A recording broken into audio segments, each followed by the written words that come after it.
almost there. We're getting close. Hey, folks, thanks for tuning into the BAMF podcast. Sorry for the confusion. This is our Deadpool Wolverine chat. It's a little art house film. You might have missed it. Chris and I are here to tell you all about it. Chris, I am going to play the intro music just real fast. All right. And there it is. Here we go.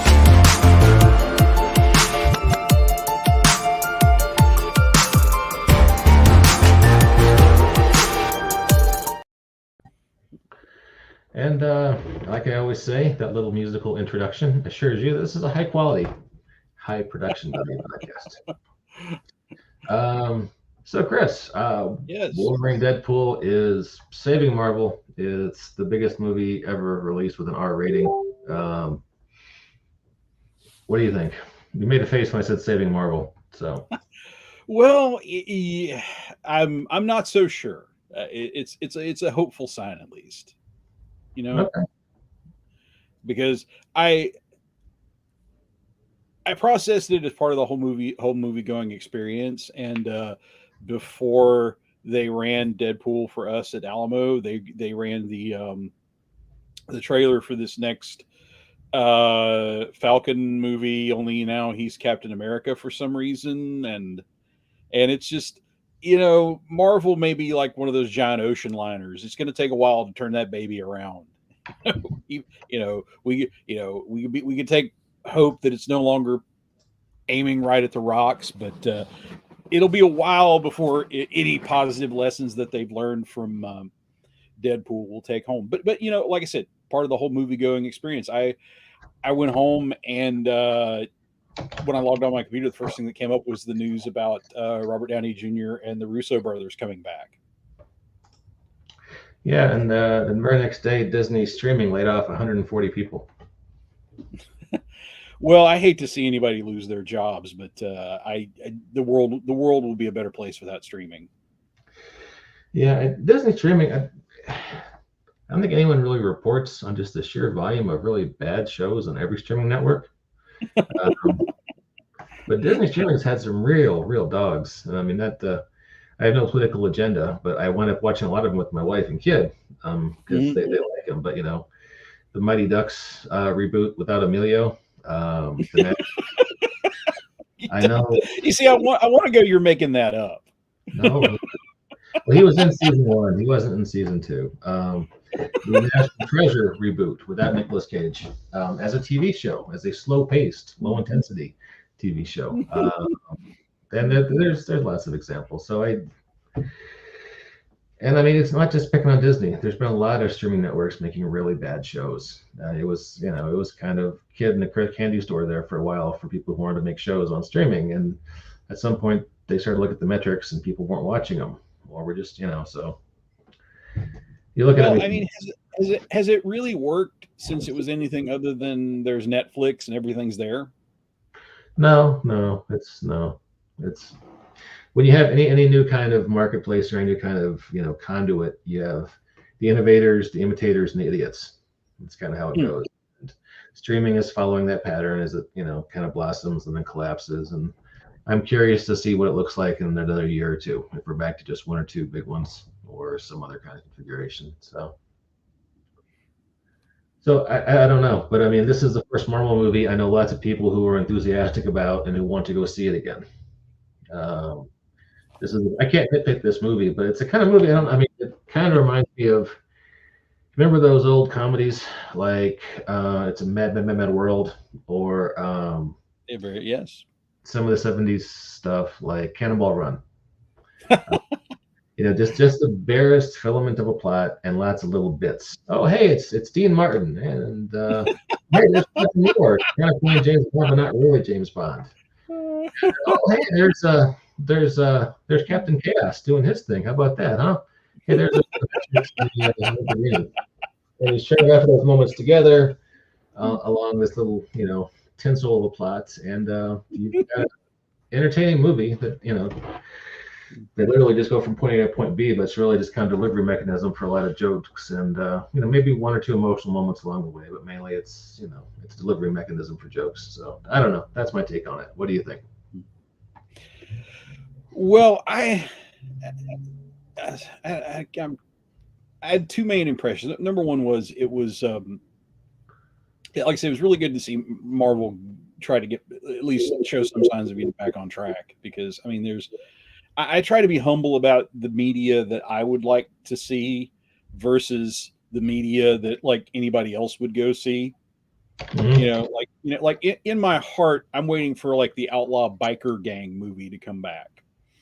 But I have to be humble to realize, they haven't been big since like '72. They made like 100 of them. I could take a year long sabbatical and just watch biker movies if I wanted to. I'm not really hurting for them. But there are times when I think that the people who run the studios kind of lose sight of things and they start making entertainment for themselves. They're wondering like, why are you guys? I mean, I'm into outlaw biker movies. Why are you guys not into outlaw biker movies? And I mean, Marvel has been making. I mean, I have a deep and abiding love for the human fly, and even I question making a big budget movies about the Eternals. You wonder about the characters they're choosing. They're starring people that aren't known for carrying big budget action movies, which is essentially what these things really are. And they're giving them to people whose resume is like they did a tender student film about rearranging matches. It's people with no experience with big budgets and or superhero movies, and the fact that Marvel doesn't even seem to know how to make an Ant-Man movie anymore. I got really really different, and throw in this propensity for assuming that you watched about 8 or 9 streaming shows beforehand and Yeah. that you really dig the multiverse. They just seem so lost. And it's funny, it's like I know this is technically a multiversal movie, but it's almost in there out of spite. It's like Ryan Reynolds and Sean Levy and all these people just went off and made the movie they wanted to make, and the plot does not figure into what they actually want to do or what anybody's paying to see one whit. I mean, nobody's coming out of this thing going like, "Oh man, another multiversal plot." Well, it's I Yeah, hate to go back to my previous statements, but it's a conduit for jokes, and the Marvel yeah, verse is just one more pipeline into that mhm, conduit. I mean, so there's like 60 yeah, seconds of just there's a multiversal montage where we have comic accurate height Wolverine, and then there's the Cavaline. yeah, Remember the Cavaline? Yeah. So it's yeah. yeah. Yeah, Um, it's like the kid that you assign a 2-page paper to, and or you assign like 100-word essay to it, and they're ending with I like ending with, and I believe this very very very very very very very very very much. It's like Feige told them they had to do a multiversal movie, and there's just enough in that to get credit for the assignment with Big Kev. So well, you had nice pool. sorry. You had nice pool. You had dog pool. I mean, technically, all those characters are multiversal characters. So. Yeah. Yeah, but for me, it went a little deeper than just being constant jokes. I didn't even realize I put this on. I should just claim that I wore this for a purpose, but just as being somebody who's been into Mystery Science Theater 3000 since like 91, 92, I have my share of beloved movie riffs where a bunch of comedians come in and make fun of a movie. But this one, it's kind of like all like Mystery Science Theater and Ritrax and all those people. They've done enough to where the thing they made is the riffing is self-aware. Mhm. Because Deadpool Wolverine, with all of the delicious shots they take at the Marvel universe, the Zack Snyder films, and whatever else, it's like you couldn't riff this film because the film is a riff. The snake has eaten its own tail. It comes with its own riff. Yeah, well, yeah. I can't really argue with you on that one.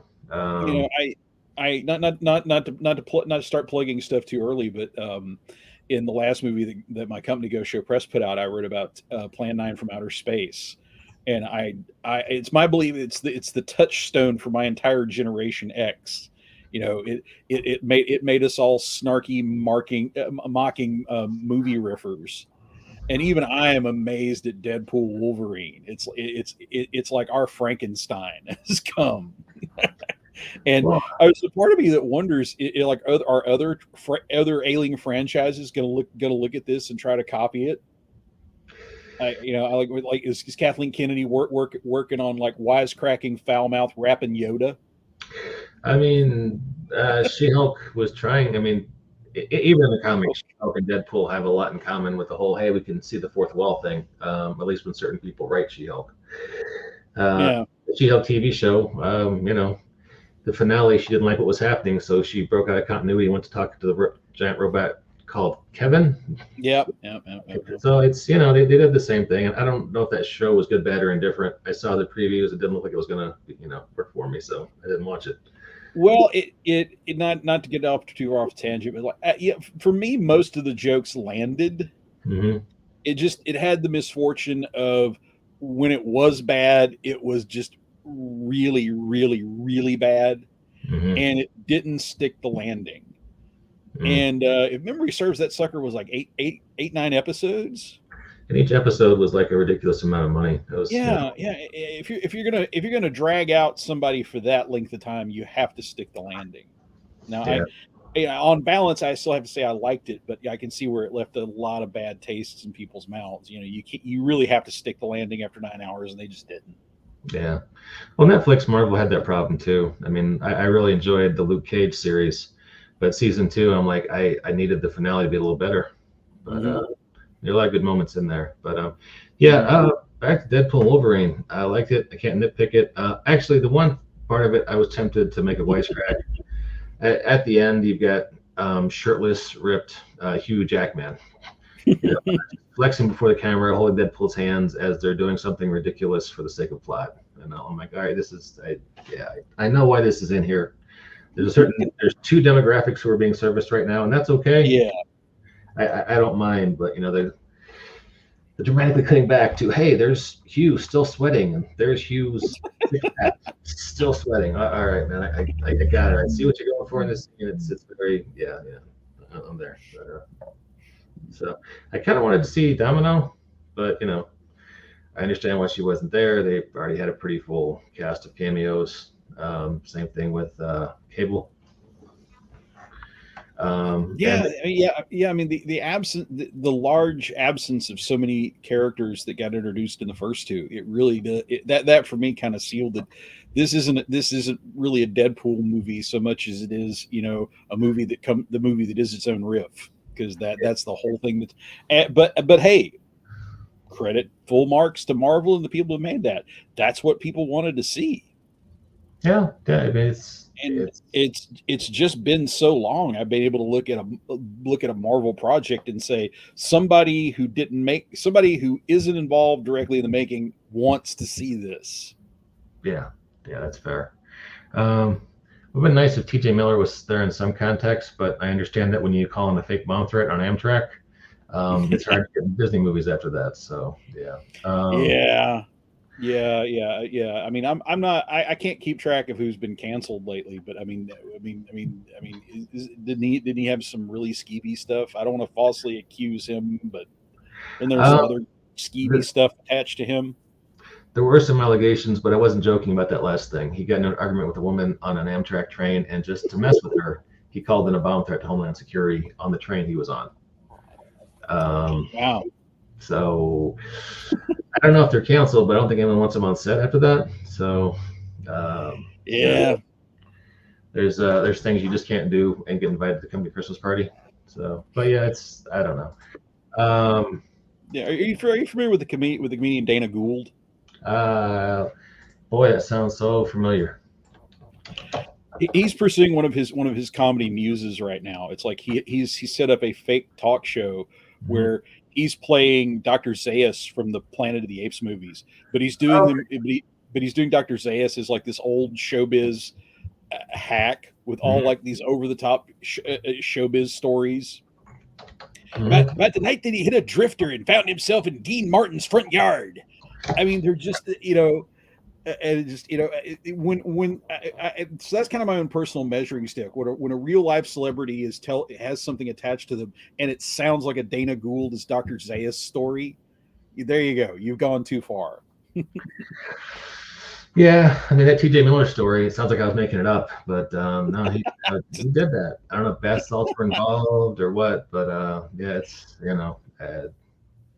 so it was a thing. I hate to go back to corporate America. Unfortunately, I spent 30 years of my life there, but whenever a company gets so big, and there have been whole books written about this, you can get a kind of drift where the top leadership forgets what they do to make money because they're on a wide and deep sea of it. IBM in the 70s didn't have a competitor, and they thought that everyone was getting kind of lackadaisical, so they divided themselves into two different organizations to compete with each other. Hey, how you doing? Jacob Blackman is Hey, I apologize for my lateness. I've been watching the new Batman Cape Crusader, and I completely lost track of time. That show was amazing. No worries. I want to finish my thought, then we'll go back to Jacob real fast. Absolutely. So I kind of feel like at some point, I don't have any political agenda. I like a lot of what Disney does. I have hundreds of dollars of Star Wars bullshit in this room, not to mention the kids' room upstairs. But I sometimes think Disney's gotten so big that someone upstairs forgot, hey, we have to make stuff people want to see. And, that's our core business. And it's nice to do all the other stuff we do, but at the end of the day, someone's got to make the donuts. So, and I think with Wolverine and Deadpool, they're back to making the donuts. Anyway, Jacob, yes, Cape Crusader. It's a fun show. I watched 3 episodes last night. I really enjoyed the more menacing take on Harleen Quinzel. And yes. I think the gender flip on, spoilers. Chris, do you want me to stop talking? Are you going to watch this show? Nah, go ahead. All right. So the Penguin was always kind of campy anyway. When you gender flip him and make him into a cabaret singer, I think it kind of puts the campiness like front and center, and somehow it made him. I don't know. I wouldn't be surprised if in season 2, Oswald shows up and Oswalda is, they're twins and they fight for who gets to be the Penguin of Gotham or whatever. But it worked.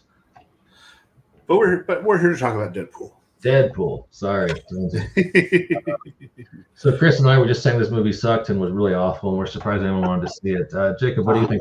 I don't believe you. The word you say. Life or something? I don't know. Anyway. I thoroughly enjoyed the film. I haven't laughed this hard at something for a while. And I liked all the fan all the fan tribute, because this is something we've needed. We've needed a good laugh. We've needed a good poke at all the stupid multiverse shit, and we needed someone to point out, hey, this isn't working. We need to do something else. Yeah, I can certainly agree with that. I was watching Kevin Smith give a review, because occasionally I like to watch other podcasts and go, what can I learn from this guy? And Kevin Smith, I love his work, but we might be better podcasters. I'm not sure, but if we could have Kevin Smith's audience, I would love that. It's a heist. But no, he spends about 20 minutes talking about how he loves everyone who made the movie and how they're all great people and how it's an amazing thing. And then the one point he made that really kind of hit home with me was, as a guy who's made a lot of movies that didn't do that well, but still found their fans eventually, I was really touched by, this is Kevin Smith saying, really touched by the little coda they give to the Fox superhero universe there at the end. And a lot of those characters get out, go out fighting kind of moment too there in the middle of the movie. But it was kind of it was nice to have someone say, hey, remember these weren't that bad, we kind of liked those at the time. And he was like, he actually teared up during that part and said, I felt seen by that. I just want to say Kevin Mallrats was okay. I really liked it, but I enjoyed Mallrats. I like the View Askew universe. I think I find those movies very amusing. I used to own it on physical media back when that was still a thing. But yeah, so I I have to wonder about if we're ever going to see a Gambit movie. I know you would like that, Jacob, but maybe someday. No. No. You know my feelings about Gambit.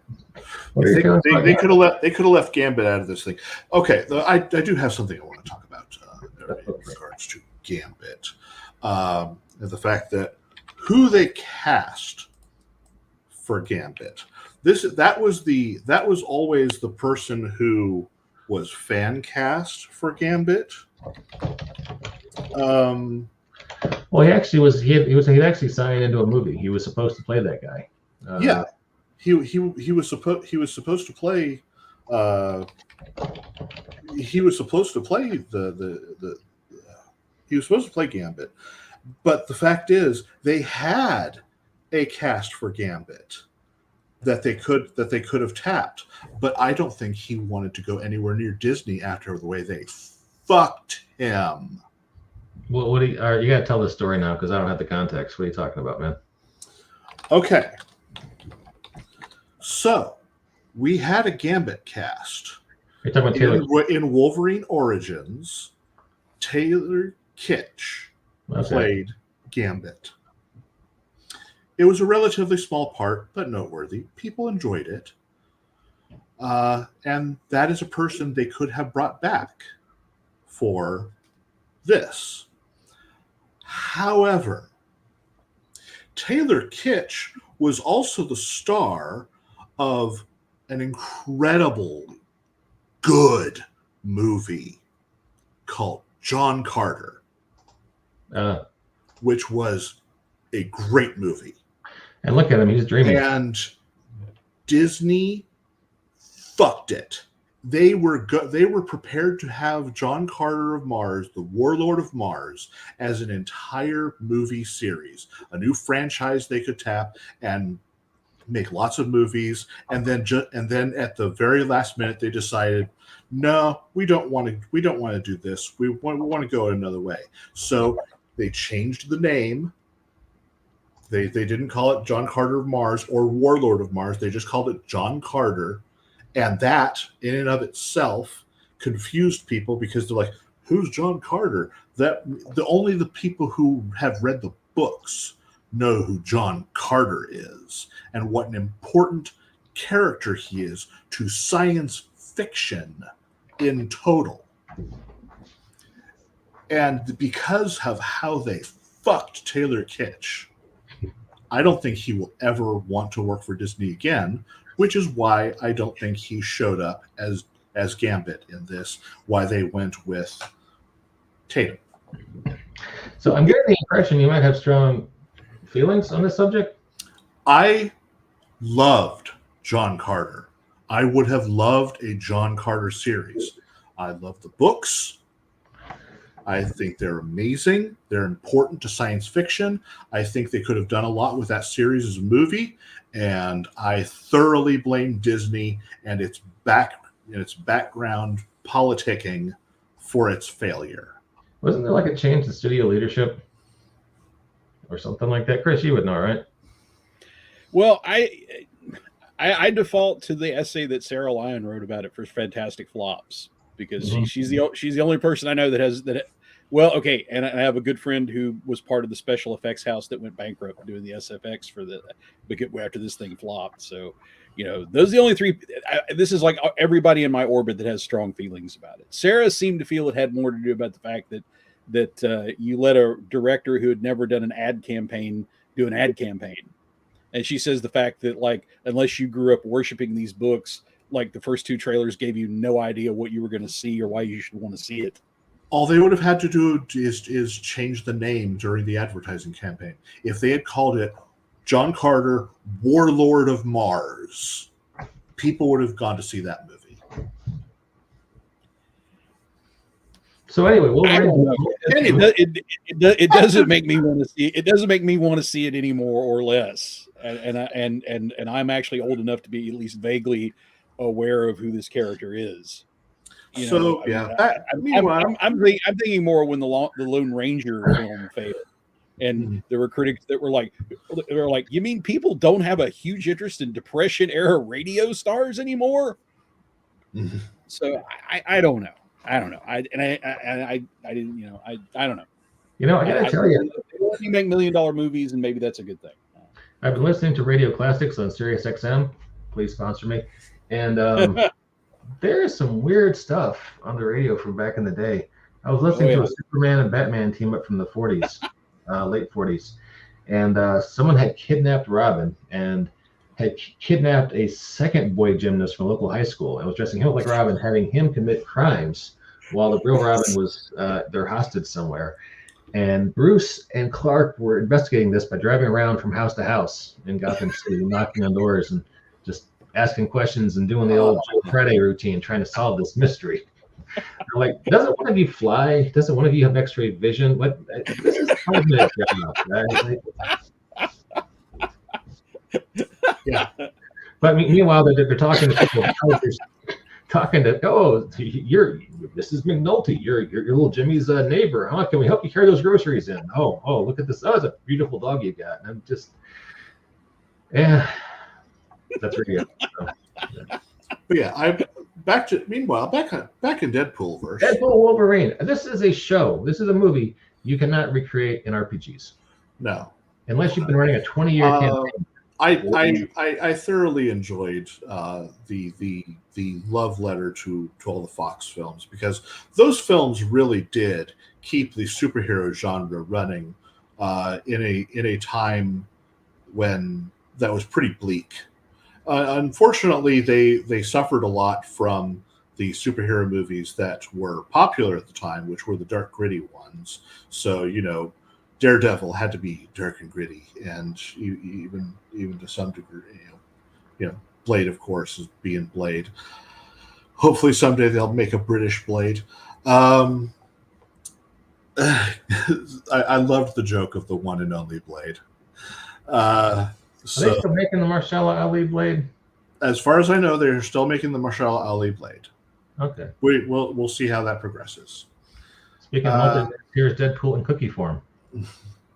Movie, but no less valid.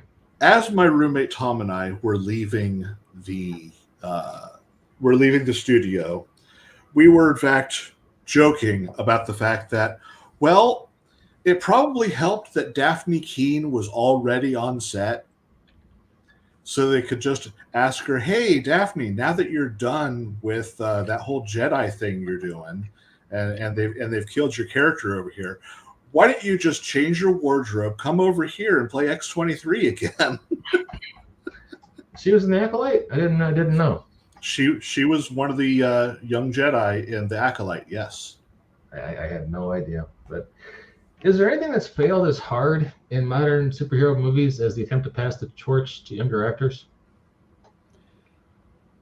Has there been anything like the MCU? I mean, is it pretty much anything the MCU does, for bad or good, first? Because nobody ever tried to do this extended universe thing before.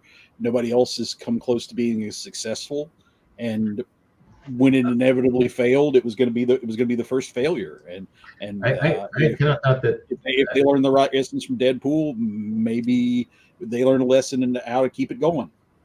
I thought maybe X-23 and Logan, they were setting her up to be the next generation, but I mean, the movie was supposed to be Shane, and Shane didn't really have a sequel where you follow a little boy around, so perhaps not. But, ever since Wolverine and Deadpool came out, there is now a campaign online to hand Wolverine over to Daphne Keane.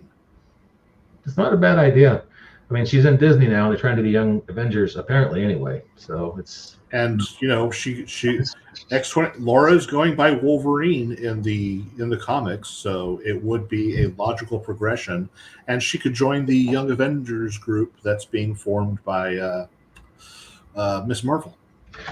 In Blade 3, which apparently was a train wreck behind the scenes. Yes, they brought in Brian Reynolds and the rest of that, young vampire killers club. They were supposed to be the next generation. They were supposed to be the spinoff, but the movie crashed terribly, and so that's at least. Well, I mean, isn't that the whole reason why the MCU has collapsed of late?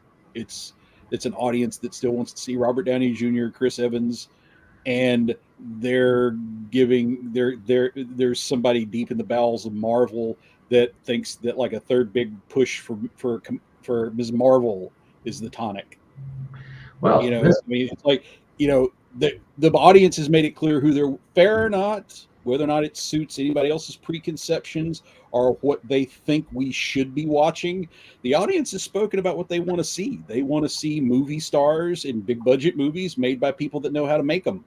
And, you know, those of us that were really, really hoping the human fly would get his shot in phase 6 or so, we just have to accept there's some characters people are not going to pay to see. Yeah. And I think that if you try to give somebody diet Hugh Jackman just 1 calorie, not Hugh Jackman enough, you're just going to be pissing away millions of more dollars and pissing away and pissing off more fan goodwill. And the lady who plays X-23 is fine as what she does. When she makes a movie all by herself that makes big box office numbers, I will revise my opinion. But otherwise, it's in my headcanon next to my Human Fly film. It'll make me happy and nobody else. I'm going to suggest to you that in Japan, they have these Super Sentai series, Power Rangers, etc. They managed to keep those going for decades. And every once in a while, they'll have a big, like Doctor Who does, they'll have a big special where you have the old characters come back and they each get to have a nice, cool character moment, but the torch is still passed to the new generation. I don't know if American superhero movies will ever do that. But hey, coming full circle, we talked about before, the audience wants to see what the audience wants to see. And Marvel has decided what that thing is this handsome fellow in green right here, Mr. Robert Downey Jr., who's playing Dr. Doom now. So how about that? I'll be interested in seeing what they do. Didn't see that one coming. I didn't either. I guess we touched on this at the top of the show as well. That's when we start talking about the layoffs that happened at Disney like the very next day. But yeah, it's an interesting choice. I don't know where they're going with that, but he's a talented actor, and the Russo brothers have proved they're good directors. So, you know, I'll give them the benefit of the doubt until something terrible happens. So yeah, the story is that Downey wouldn't come back unless they did too. Yeah, well, I mean, Downey's always been invested in making these movies actually good. Like there were lots of stories when he's on the set and he goes to Jon Favreau and says, "This dialogue is shit, and we're going to rewrite it." And he's Robert Downey Jr., so he can do that. And he wants to have a comeback that's an actual comeback and not just, So yeah, I have faith those guys can make a movie worth watching. So we'll see what happens there. I might see this movie a second time. This movie being Deadpool and Wolverine. Are you guys considering checking it out again? I am planning on going to see it tomorrow, in fact, because one of my friends has not had an opportunity to see it, and they want to see it, and so I'm just going to go with them. Yeah, it was a lot of fun. My wife wants to take my kid to see it. Oh wow! If your wife is acceptable with your child hearing that level of language and being exposed to that level of violence, then more power to you. Because I watched movies with that kind of language and that kind of violence when I was Connor's age. Yeah, I found the Chris Evans monologue from the end credits scene on Deadpool. And I read it to her one night, and I was like, "You cool with Connor hearing all this?" Because wow, this was a lot. Do you guys remember those lines? Yeah. Yeah. Not off the top of my head, but I remember the gist of them. Yes. I'm like, would you be fine with kind of repeating that on the playground? Because if you are, then because that's what's going to happen. Yeah, So yeah.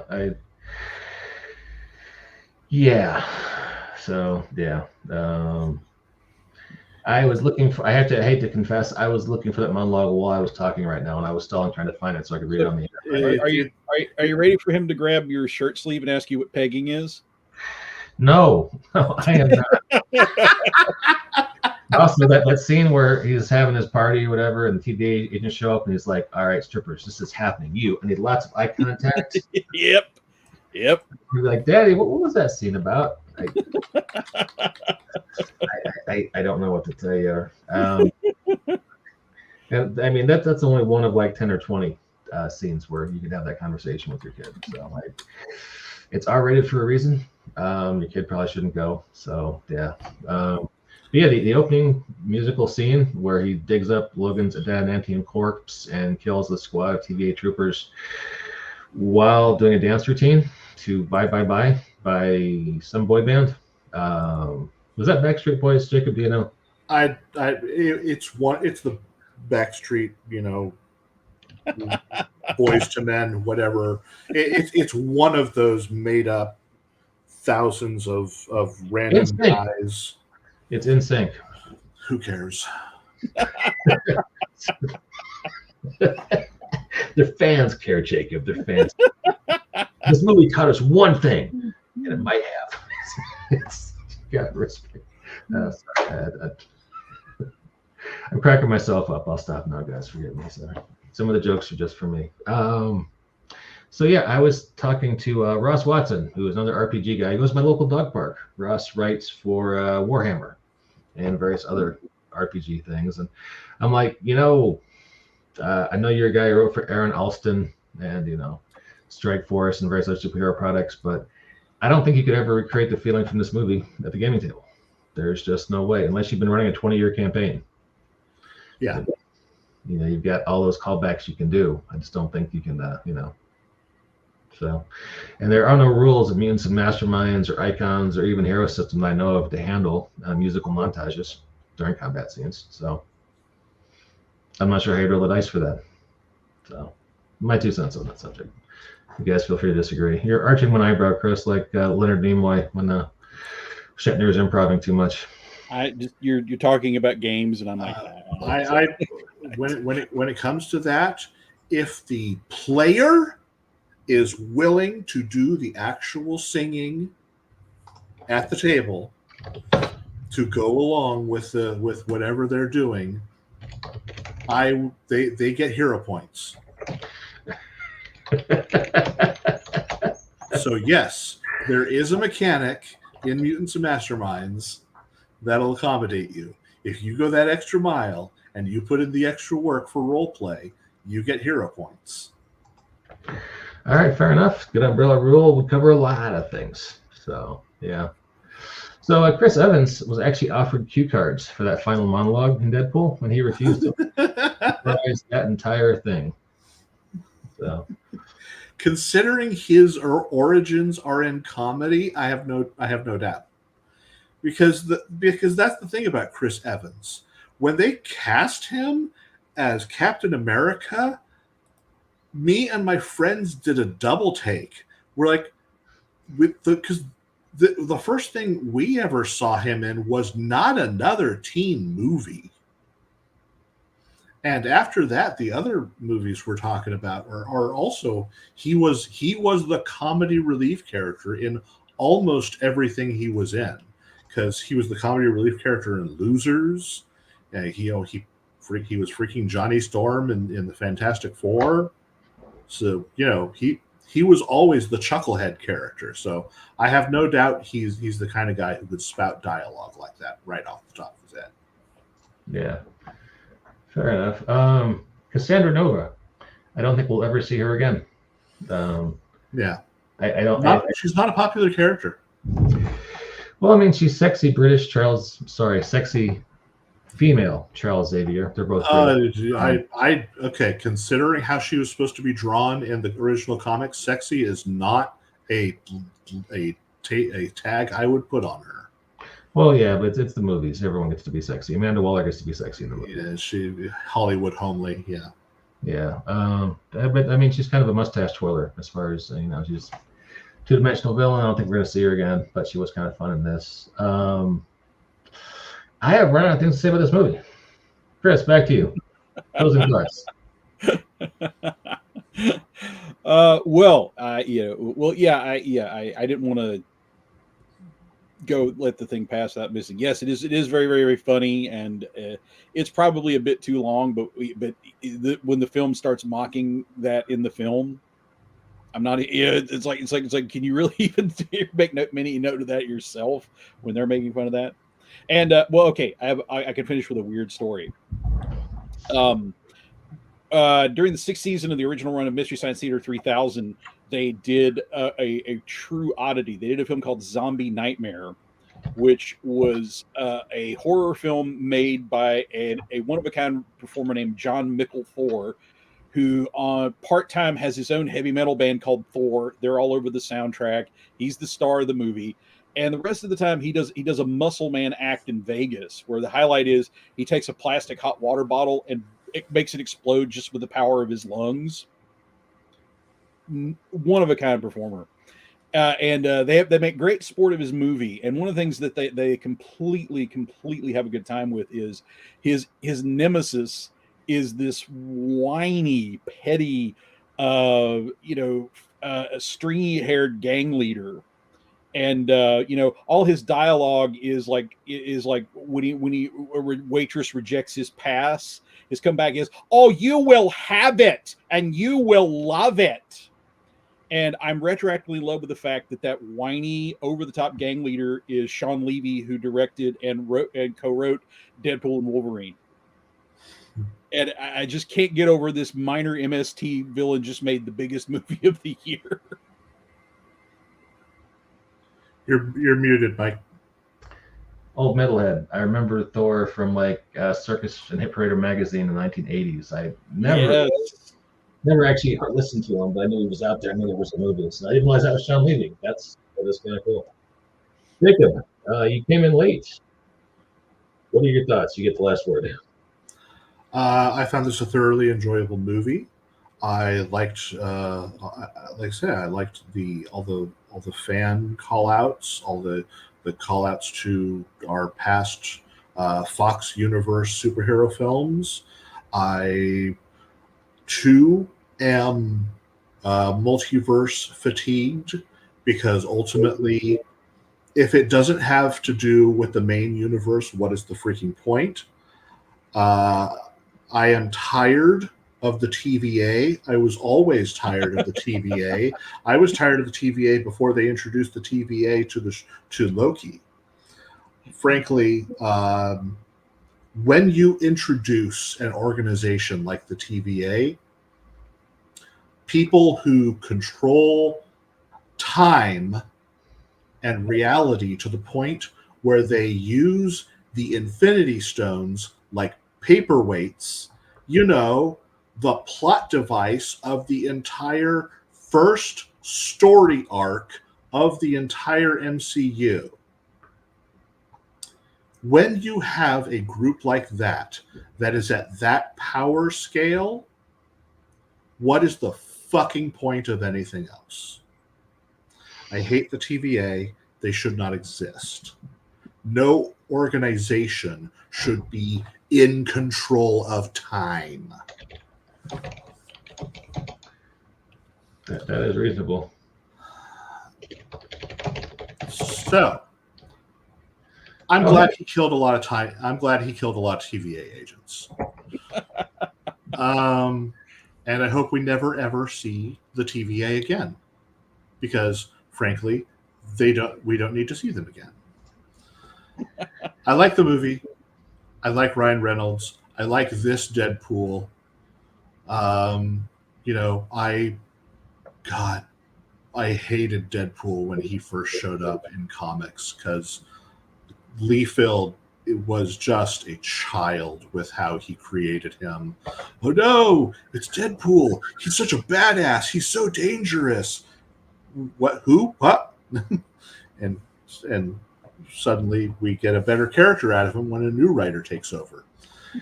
It was the 90s. It was a different time. Everyone had pouches and bad ankles. It's hard to describe. You weren't there, man. You don't understand. I was there. Right. I'm directly describing what happened. There's a reason Liefield's only feat was a joke in this movie.